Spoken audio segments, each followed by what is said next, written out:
Israel और Hamas के बीच युद्ध विराम की जो सहमति बनी है उसकी शर्त क्या है, पहले ये जानते हैं।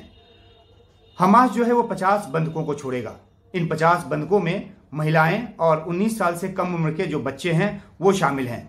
और इन 50 बंधकों के बदले में इजराइल जो है वो 150 जो फिलिस्तीनी इजराइल की अलग अलग जेलों में बंद हैं उसको छोड़ेगा। ये एक लंबे समय से मांग रही है हमास की तरफ से। वो तो पहले 6,000 जो कैदी हैं इजराइल की अलग अलग जेलों में बंद फिलिस्तीनी जो हैं उनकी तादाद 6,000 के आसपास है, उन सबकी रिहाई चाहता था, लेकिन वो डील नहीं हो पाई। लेकिन अब जो सहमति बनी उसमें 150 फिलिस्तीनियों को छोड़ेगा इजराइल, और वो फिलिस्तीनी जो हैं उनके खिलाफ मुकदमा जो है वो हत्या जैसा मुकदमा नहीं है। जाहिर सी बात है कि जो कम गंभीरता वाले मुकदमे होंगे उन 150 फिलिस्तीनियों को वो छोड़ेगा। तो एक तो पहली शर्त ये है। दूसरी शर्त ये है कि जो 4 दिनों का जो युद्ध विराम की जो सहमति बनी है उस दौरान जो मानवीय मदद है वो गाजा पट्टी पहुंचने दी जाएगी। गाजा में 16 लाख से ज्यादा लोग विस्थापित हैं। उत्तरी गाजा तकरीबन खाली हो गया है। लाखों की तादाद में लोग वहां से दक्षिणी गाजा चले गए हैं। दक्षिणी गाजा में जो आबादी का दबाव है बहुत ज्यादा बढ़ गया है, और उसकी वजह से दिक्कत ये हो रही है कि खाने पीने की चीजों से लेकर और ईंधन तक की जो काफी किल्लत है। तो जो ह्यूमैनिटेरियन एड जो कि राफा बॉर्डर के जरिए पहुंचाया जा रहा है, हालांकि उसकी मात्रा बहुत कम होती है, कुछ ट्रक ही जा पाते हैं, जो कि पूरी जरूरत के हिसाब से काफी कम है। जितने लोगों की वहां पे जरूरत है खाने पीने की चीजों से लेकर पीने के साफ पानी की बात हो, चाहे वो ईंधन की बात हो, तो इन सब चीजों की वहां पे भारी किल्लत है। और इन 4 दिनों के दौरान जो है वो प्रचुर मात्रा में जो सामग्री है वो पहुंचाई जाएगी, क्योंकि मानवीय त्रासदी जिस बड़े स्तर पर गाजा में नजर आ रही है उसके लिए ज्यादा राहत सामग्री पहुंचने की वहां पे जरूरत है। और इसी बात को जो अमेरिकी विदेश मंत्री हैं उन्होंने ट्वीट करके कहा है कि ह्यूमैनिटेरियन एड जो है वो गाजा पे पहुंचे।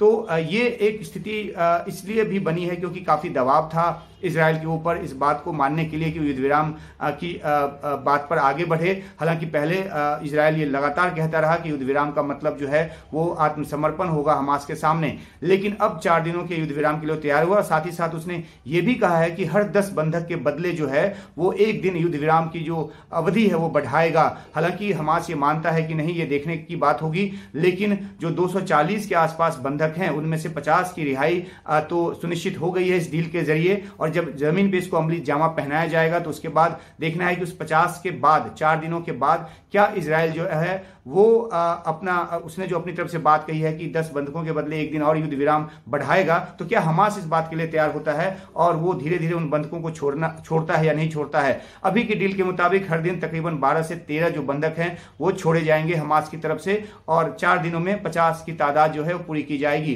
तो ये एक बड़ी कामयाबी इस लिहाज से, क्योंकि बंधकों को 7 अक्टूबर को जो उसने जिन लोगों को बंधक बनाया था, लगातार उनके जो परिजन हैं वो सरकार पर दबाव बना रहे थे, इजराइल की सरकार पर दबाव बना रहे थे कि बंधकों को जल्द छुड़ाया जाए। तो अब वो स्थिति नजर आ रही है जिसमें 50 जो बंधक हैं वो तो छूट जाएंगे, लेकिन उसके बाद भी तकरीबन 190 के आसपास जो बंधक हैं वो हमास के पास होंगे।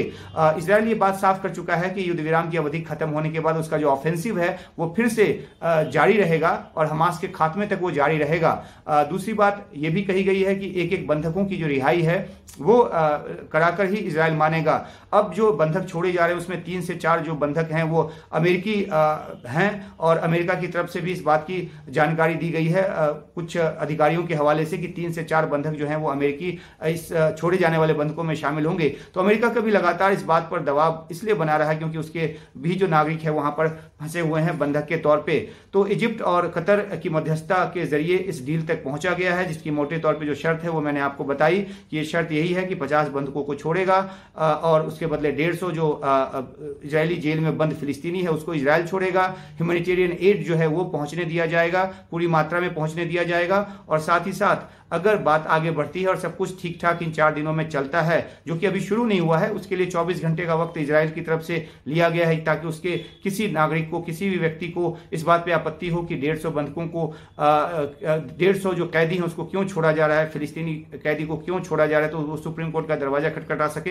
तो ये एक अभी थोड़ा सा इस डील को अमली जामा देने देने में थोड़ा वक्त लगेगा, लेकिन मोटे तौर पे इन्हीं शर्तों के साथ ये बात जो है वो हुई है। और जो राहत सामग्री पहुंचने दी जाएगी उसमें ईंधन भी शामिल होगा। ईंधन जो एक बहुत बड़ा बोन ऑफ कंटेंशन रहा है इजराइल और हमास के बीच। इजराइल का ये कहना रहा है कि राहत सामग्री तो जाने देगा लेकिन ईंधन नहीं जाने देगा, क्योंकि ईंधन का इस्तेमाल जो है वो हमास जो है अपने सैन्य गतिविधियों के लिए करता है, अपने सुरंगों में जो ऑक्सीजन है या सुरंगों का जो वातानुकूलन है उसको चलाने के लिए करता है, अपने हेडक्वार्टर को चलाने के लिए करता है। तो इसलिए वो ईंधन की ना थी उसकी तरफ से।